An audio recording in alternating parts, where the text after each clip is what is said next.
Jama'a masu sauraro, Assalamu alaikum. Barkanmu da sake kasancewa da ku a cikin wannan shirin namu na kunnanka nawa, wanda ni ɗan autan mama nake gabatar muku. Idan ba ku manta ba, muna cikin littafin nan ne mai suna Amanar Allah, wanda Zahra'u Baba ya kasai ta rubuta shi.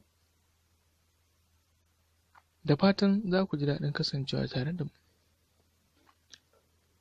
A satin da ya wuce, mun tsaya ne a inda aka yi auren Inna Ladi, inda har ta tare tare da ‘ya'yanta.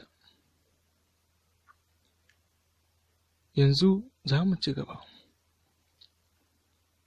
Komai daidai yake tafiya, don Inna Ladi ta tsaya matsayin Inna, don ta tsaya kan lamarinsu. Don Shifiji take ashe ma halayyar Inna Ladi ba a santa ba, akwai dai faɗan nata ake hakan aka yi a gurin Abba, don da farko babu matsala. Da za su tafi school bayan shopping ɗin da Abba ya yi musu, ita ma sai da ta yi musu, sannan ya yi Khalid da kai su aure da rabo. Sai ga Inna Ladi da ciki, ta yi ta rainon cikin. Su Shifi sun shiga aji 4, ta haifi ɗanta namiji, aka sa masa suna Muhammad Sadi. Wata rana Laraba da yamma, lokacin ana cikin hutu, sai ga Baba da murnarsa ya zauna, ya sa aka yi masa kiran ‘ya'yansa da ƙaninsu, ya nuna musu takardar gidan da ya siya, amma sai ya ce ya siye shi ne don Shifi nata ne. Ya sanar da su ne saboda rayuwa da mutuwa ko da ta Allah za ta kasance a gare shi. To wannan gida baya daga cikin gidajen magada. Hannun Ladi tana wajen, kowa ya nuna murnarsa an sawa Baba albarka. To amma sai me? Inna Ladi ta same shi a ɗaki, take tambayarsa wai gidajensa nawa har zai iya kyautar ɗaya. Ya ce shi ma bai sani ba. Tun daga nan sai ranta ya ɓaci. Take ganin ba za ta iya aminta da wannan abu da ya mata ba, in kyautatawa ce ita ma ya yi wa ‘ya'yanta da ta zo da su. Tun daga nan sai hassada ta shiga zuciyar Inna Ladi, har ta ji ba za ta iya ci gaba da riƙon Shifi ba, sai ta so tsangwamarta. Jamila, Umaima, Farida da Shifi sun shirya don za su kai wa yaya Hafsa ziyara a gidanta da ke Tarauni. Sun iso titi gaba ɗayansu kaya iri ɗaya ne.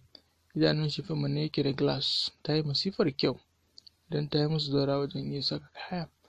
A tsaye suke a titi, sai ga ya Khalid ya dube su ce, ina za ku? Suka ce gidan ya Hafsa. Ya ce, ya Allah ya taimake ku, ba ku taki gurbi ba. To ba sa nan, sun tafi Abuja da safe. Shifi ta ce, Allah ya so mu. Suka juya don koma gida. Jamila ta ce a tafi gidan ya Maimuna. Shifi ta ce, ni dai ba za ni ba, in kun je ku faɗa mata ina gaida ta. Umaima ta ce ba za ta ba, sai Jamila ta faɗa tana ta masifa. Ya za su ce ba za su ba? Gaba ɗaya suka dawo suka faɗa wa Inna Ladi cewar ga yadda aka yi. Ta kifa wa Shimali kake tas, ta ce, dan ubanki ke ce bare a cikinsu. Na ga kin sanya kanki kamar wata 'yar gidan baƙi da gadon yar gidan baki da gadon komai, shegiya mara asali wacce babu wanda ya san asalinki sai Allah da ya halicce ki. Korin kin ga ana sayawa to in dai fu'uli zaki shigo da yin ubanki zaki shegiya, kila ma ke din mai ya ce ki lashe kura kuwa, dukkan kuwa son keke, to ni kan baki sa ba, kura ta ɗaci gare ta. Shafi ba zagin da ake mata ba ko marin ba, duk ba su yi mata zafi ba, illa dai a ce ita din ba ta da asali, babu wanda ya san asalinta sai Allah. Ina sam ba zai yiwu ba. Ta durkushe tana kuka. Umaima sai ta fashe da kuka. Jamila dariya take. Ashe Umaima hawayen ki zai kare, domin wannan tsintaccen mage ce, irin shegun fulanin nan ne masu surkulle kuma.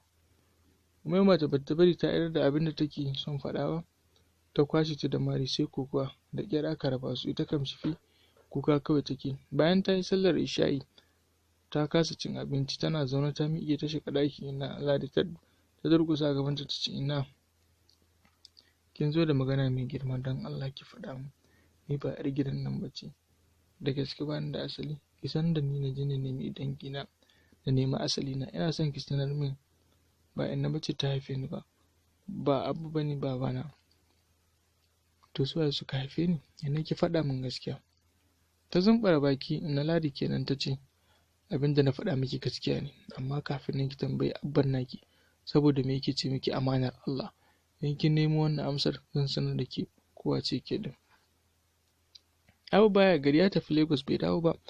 Allah shi fita ke dawo don ta ji mai gaskiyar lamari. Duk wanda yake gidan zai tabbatar da rashin walwalar shi, ba ta yi aikata wa kanta komai, ba ta kulle ɗaki sai kuka. Tunaninta ɗaya, shin in har ba ta da asali nan gaba wace irin rayuwa za ta yi? A yanzu ta san Inna Ladi ba ta son ta, ba kuma ta ƙaunar ta. Shin nan gaba in ta sa aka kore ta, ina za ta koma? Lallai Inna da Baba sun tabbata mutanen kirki, ko ta ga iyayenta ko ta ga danginta, lallai su ma za ta riƙe su mutanen kirki. Maima ta shigo ta ce, wai ke kin yadda da tatsuniyar Inna? Na faɗa miki ƙarya take. Maima ji ta yi tas, an daki bakinta.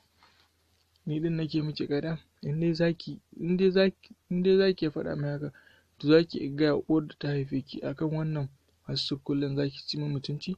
Ke kam kin yi karam. Ta dubi shi da turami tamkar wacce ta yi tarci. Ki tashi ki min share da wanke-wanke.